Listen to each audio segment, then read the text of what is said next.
नमस्कार, आप सुन रहे हो आर.एस. बेक को। जीत या हार, रहो दोबारा तैयार। आज मैं लाया हूँ आपके सामने एक नया नया टॉपिक।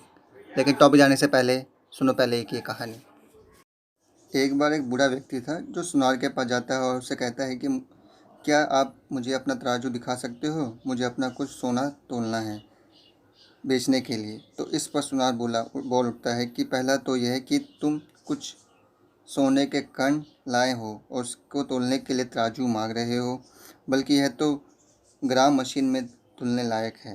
दूसरा यह है कि आज इतनी उम्र बीत जाने के बाद इस सोने को बेचकर क्या करोगे? क्या जीवन व्यतीत के लिए बेच रहे हो?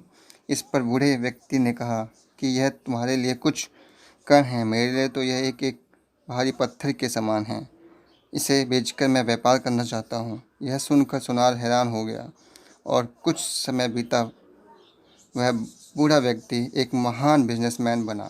अगर आपका लक्ष्य तय है और आपका हौसला बुलंद है तो आपकी उम्र भी कुछ नहीं कर सकती, चाहे छोटे हो या बड़े बूढ़े। बस चाहिए तो एक ना टूटने वाला लक्ष्य। आज का टॉपिक यही है, लक्ष्य यानी टारगेट। काफ़ी लोग को तो यह बकवास भी लगता होगा, लेकिन आपको बड़े से बड़े व्यक्ति को देखो, समझो, तो आप समझ पाओगे कि लक्ष्य कितना ज़रूरी होता है एक मानव की ज़िंदगी में। आज इसी पे हम बात करते हैं। इस वीडियो में आपसे पूछना चाहता हूँ कि आपका लक्ष्य क्या है? अधिकांश लोग कहेंगे धनी बनना। मेरा दूसरा सवाल करता हूँ कि धनी बनने का क्या अर्थ है? 1 लाख रुपए कमाना, 1 करोड़ रुपए कमाना, 50 करोड़ रुपए कमाना, 500 करोड़ रुपए कमाना? कितना धनी बनना चाहते हो? बताओ, कितना कमाना चाहते हो? क्या हुआ, चुप हो गए? मुझे पता है आपके पास कोई उत्तर नहीं होगा, क्योंकि आपने कभी सोचा ही नहीं होगा कि कितने पैसे कमाने। बस आपने सोचा होगा कि बस धनी बन जाऊँ, अमीर बन जाऊँ। आपको ये पता होना चाहिए कि लक्ष्य थ्योरी नहीं है, एक प्रैक्टिकल है। जब आपको पता ही नहीं होगा कि आपको जाना कहाँ है, तो आप अपनी गाड़ी किस रास्ते में मोड़ेंगे? जब आपको पता ही नहीं है कि आपको कितनी दूर जाना है, तो आप अपनी गाड़ी में कितना पेट्रोल डलवाएंगे? इसलिए आपको पता होना चाहिए कि आपको जाना कहाँ है, आपको कितने टाइम पे पहुंचना है। तो उसी हिसाब से आप अपना टारगेट चेक करेंगे और उसी हिसाब से अपना समय निकलेंगे और उसी हिसाब से आप गाड़ी की स्पीड बढ़ाएंगे। क्योंकि जब आपको पता होता है कि आप कितना करना चाहते हो, कितना लाइफ में अचीवमेंट करना चाहते हो, तो उसी हिसाब से आप अपना टारगेट करते हो, उसी हिसाब से आप चलते हो। दूसरी चीज़, सिर्फ लक्ष्य तय करने से कुछ नहीं होता, उसके लिए आपको डटना पड़ता है, ये चेतावनी लेनी पड़ती है। उसके लिए आपके अंदर जो जुनून होना चाहिए। ऐसा नहीं कि सिर्फ आपने सोच लिया और हो गया। लाइफ में अगर कुछ भी पाना है ना, तो एक बात ध्यान रखना दोस्तों, कुछ ना कुछ तो खोना पड़ेगा। और कई लोगों को आपने ये सुना होगा कि बड़ा टारगेट लो, बड़ा अचीवमेंट होगा। अरे ऐसा कुछ नहीं है भाई। तुम छोटे छोटे टारगेट लो, उसको पूरा करो। इससे क्या, आपका हौसला बढ़ेगा।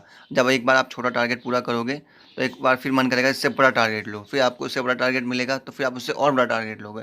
और इस तरह से आपको, अगर एकदम से आप बड़ा टारगेट ले लोगे तो पहले ही हार जाओगे।